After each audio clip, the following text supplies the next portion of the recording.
Hey guys, it's Actual. Wanted to make a quick video today. Started working on it a little bit already, but the weather's changing. We're getting into summertime, and one of the things I like to do when the seasons change is make sure that my generator and my other survival preps are good to go. So I need to make sure that it has fuel and check the oil and filter and everything else in there. This generator is 3,500 watts. I think it ran me a couple $100. It's not very expensive, and I do suggest that everybody out there have an emergency generator like this.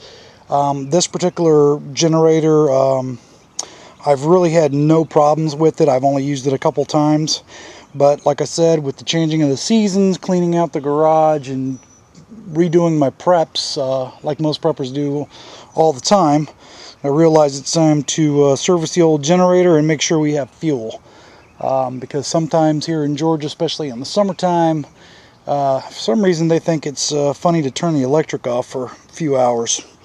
On this particular generator, it holds about 5 gallons of gas, and I get between 8 to, manufacturer says 12 hours worth of run time on a full tank. Now I'm not 100% sure about that because I've never ran it that long. I am planning on going out and doing a camping trip and experiment with a few things this summer, and I'll probably bring you guys along, and I will crank this up and see exactly how much 5 gallons of gas gets me for my generator. So let's go ahead and check it all out, make sure, yeah, I know you guys can't see this, but we've got about 3/4 of a tank of fuel. And I like this particular generator because it gives me my instructions on the side. You know, I never like to open up books like the majority of us. So, but I have cranked it up quite a bit, so I do know what I'm doing a little bit. Alright, so we're going to switch our fuel to on. We're going to go ahead and close our choke up. Turn our power button on, make sure that there's nothing hooked up, which there is not. I am in a safe location away from the house. Make sure, guys, when you're using generators, do not use them in poor ventilated areas or next to windows, things like that. It's just not a good idea to have those carbon dioxide fumes going in there. So I guess we'll go for a test here and see if it cranks up. And of course, I probably should have done this before I turned the camera on.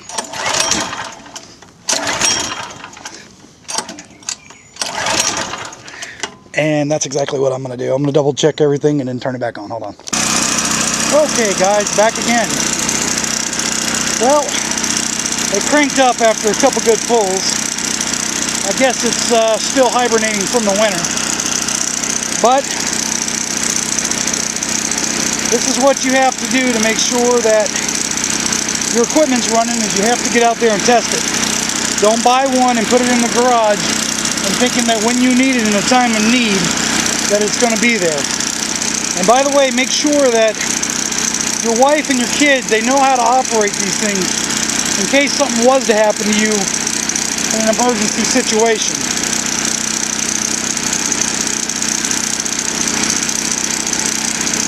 So just wanted to put this together as I was doing my routine checks, and wanted to put this out and give you a reminder, as the weather changes, it's time to do yours as well.